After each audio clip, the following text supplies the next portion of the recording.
दोस्तों स्वागत है सभी का exams with MS YouTube channel पर। और आज की इस वीडियो में हम दोस्तों क्लास 12th के फिजिक्स के जो टॉपिक्स आपको पढ़ने होंगे बोर्ड परीक्षा आने वाली बोर्ड परीक्षा के लिए, उसके लिए जो टॉपिक्स आपको पढ़ने हैं वो यहाँ पर डिस्कस करेंगे। दोस्तों ये पाठ्यक्रम यहाँ पर आप ये इसको सिलेबस बोल सकते हैं कि कौन कौन से टॉपिक आपको किस महीने में टीचर्स को पढ़ाना होगा।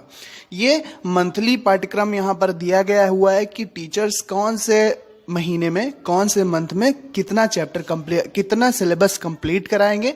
तो अगर आपको ये पता होगा तो आपका अगर कोई टॉपिक छूट रहा होगा तो आप उसको अपने टीचर्स को बोल सकते हैं कि ये आप टॉपिक हमारे पूरे कराइए, और आपको अपने सिलेबस का भी पूरा पता रहेगा कि मुझे क्या क्या पढ़ना है और कितना पढ़ना है, कौन सी यूनिट से कितने नंबर के क्वेश्चंस आते हैं। ये तो आपको पता ही रहता है, आपके बुक में दिया होता है, आपकी टेक्स्ट बुक में दिया होता है, क्वेश्चन बैंक्स में भी दिया रहता है, तो वो चीज़ आप कर लोगे। लेकिन यहाँ पर हम टॉपिक डिस्कस करेंगे कि कौन कौन से टॉपिक आपको पढ़ाए जाएंगे। तो यहाँ पर देख लीजिए, सबसे पहले यहाँ पर अप्रैल का पाठ्यक्रम दिया हुआ है। अप्रैल का पाठ्यक्रम यहाँ पर अगर आप देख पा रहे हो तो वैद्युत आवेश वाली यूनिट आपको पढ़ाई जाएगी, जिसमें ये सब पढ़ाया जाता है वैद्युत क्षेत्र, वैद्युत आवेश के बारे में, समान वैद्युत क्षेत्र, द्विध्रुव आघूर्ण, वैद्युत फ्लक्स वगैरह पढ़ाया जाता है। यहाँ पर आप इसको ध्यान से पॉज करके पढ़ सकते हैं। अब हम चलते हैं आगे कि यहाँ पर अप्रैल में और क्या क्या पढ़ाया जाएगा। तो प्रकाश वाला चैप्टर पढ़ाने का प्रावधान है टीचर्स को अप्रैल में। प्रकाश वाले में क्या क्या पढ़ाया जाएगा दोस्तों? प्रकाश वाले में आपको पढ़ाया जाएगा प्रकाश का परावर्तन, दर्पण, गोलीय दर्पण, पूर्ण आंतरिक परावर्तन। और यहाँ पर लिखा हुआ है प्रत्येक माह में पाठ्यक्रम के अनुसार प्रत्येक छात्रों को 2 से 3 प्रयोग कराए जाएंगे। दोस्तों टीचर्स के लिए निर्देश दिए हुए हैं। तो यहाँ पर आपको प्रैक्टिकल जहाँ पर प्रॉपर होते हैं वहाँ पर आपको प्रैक्टिकल भी करने को मिलेंगे। दोस्तों मई के सिलेबस में देख रहे हैं कि गाउस का नियम पढ़ाया जाएगा, इसके बाद वैद्युत क्षेत्र के बारे में पढ़ाया जाएगा, वैद्युत ध्रुव की स्थिति, वैद्युत स्थितिज ऊर्जा, ये सब पढ़ाया जाएगा। इसको आप ध्यान से देखिए और आप अपने टॉपिक्स क्लियर कीजिए। इसके बाद परावैद्युत पदार्थ क्या होता है और वैद्युत ध्रुवण क्या होता है। नेक्स्ट पढ़ाया जाएगा आपको प्रकाशित तंतु, लेंस, पतले लेंसों का सूत्र, लेंस मेकर सूत्र, आवर्धन, लेंस की शक्ति, आवर्धन और लेंस की शक्ति, ये टॉपिक्स पढ़ाए जाएंगे।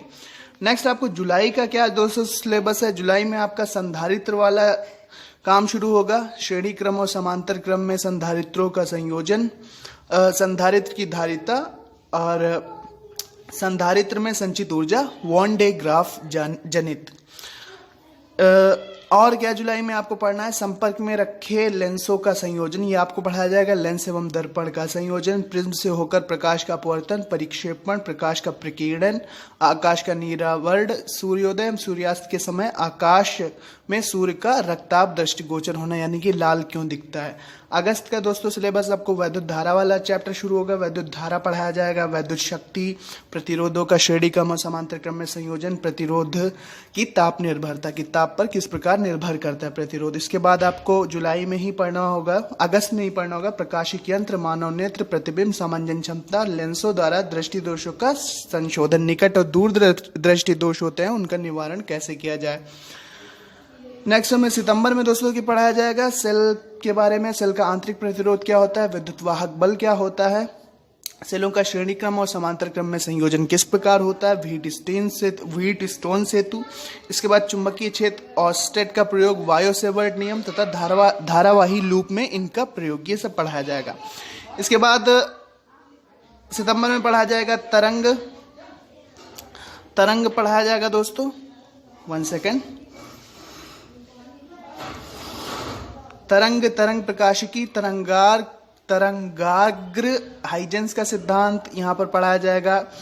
और सूक्ष्मदर्शी तथा दूरदर्शकों की विभेदन क्षमता, यहाँ पर व्यतिकरण भी आपको पढ़ाना होगा। और यहाँ पर टॉपिक्स जो लिखे हैं आप उसको पढ़ लीजिए, क्योंकि अगर मैंने सारे टॉपिक्स पढ़े तो बहुत ज़्यादा टाइम लगेगा और वीडियो बहुत ही लंबी हो सकती है।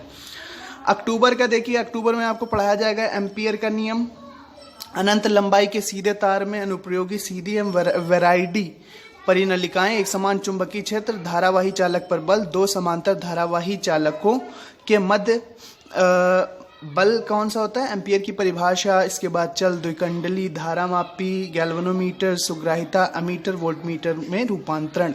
छात्रों को प्रोजेक्ट कार्य दिया जाएगा। इसके बाद आपका आता है और क्या पढ़ना है, सितंबर में ध्रुवण पढ़ना है, आइंस्टीन का प्रकाश वैद्युत समीकरण पढ़ाया जाएगा, डी ब्रोगली संबंध, डेविसन जर्मर का प्रयोग आपको पढ़ाया जाएगा। नवंबर की बात करें तो नवंबर में आपको धारा लूप चुंबकीय द्विध्रुव के रूप में तथा इसके चुंबकीय द्विध्रुव आघूर्ण, इसके बाद आपको यहाँ पर जो टॉपिक दिख रहे हैं चुंबक से ही संबंधित सारे टॉपिक है, अनुचुंबकीय, लौह चुंबकीय, प्रतिचुंबकीय पदार्थों को आपको बताया जाएगा। वैद्युत चुंबकीय प्रेरण, फैराडे के नियम, प्रेरित धारा, लेंज का नियम और स्वप्रेरण, भंवर धाराएं, स्वप्रेरण और अन्योन प्रेरण, ये इतने सारे टॉपिक हैं दोस्तों। यही टॉपिक है जो कि आपके बहुत ही इंपॉर्टेंट होते हैं फिजिक्स के एनुअल एग्जाम की दृष्टि से, बोर्ड एग्जाम्स में।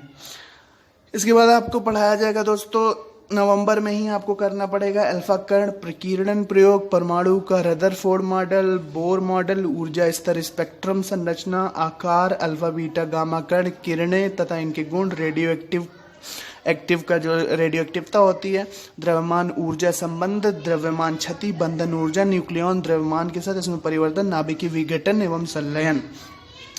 दिसंबर का जो सिलेबस है आपको प्रत्यावर्ती धारा है, आपका एलसी दोलन, एलसीआर परिपथ, अनुनाद, एसी परिपथों में शक्ति, वातहीन धारा, एसी जनरेटर ट्रांसफार्मर, ये सब आपको पढ़ना होगा।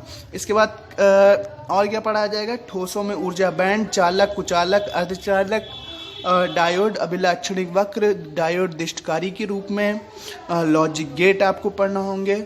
ये सारी चीज़ें आपको पढ़ाई जाएंगी दिसंबर में। दिसंबर में आपको और क्या पढ़ाया जाएगा दोस्तों, बैंड की चौड़ाई, प्रेषण माध्यम में बैंड चौड़ाई, वायुमंडल में वैद्युत चुंबकीय किरणों का संचरण किस तरह से होता है, संचार में जिसका यूज होता है, व्योम तथा आकाश तरंगों का संचरण, मॉड्यूलन की आवश्यकता, आयाम मॉड्यूलित तरंगों का उत्पादन, संसूचन। दिसंबर से जनवरी माह तक प्रायोगिक परीक्षाओं की, जनवरी में सभी पाठ्यक्रम की पुनरावृत्ति यानी कि रिवीजन कराया जाएगा और फरवरी में आपको बोर्ड परीक्षाएं होती हैं।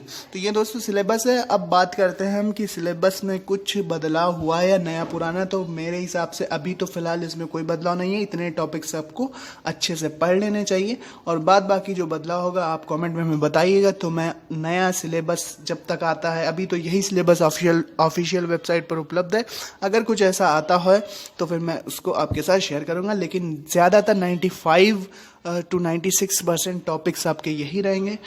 तो आपको ये सारे टॉपिक्स तैयार करना चाहिए इन लिमिटेड डेज और रिवीजन मस्ट है। अगर आप रिवीजन नहीं करेंगे, सारे टॉपिक्स पढ़ लेंगे बट आप अच्छे से रिवीजन नहीं करेंगे तो आप फिर भी फंस जाएंगे और आपका पेपर अच्छा नहीं होगा in case of physics. So thanks for watching and listening me and good luck for your future. Thank you and bye bye. मिलते हैं अपने नेक्स्ट वीडियो में।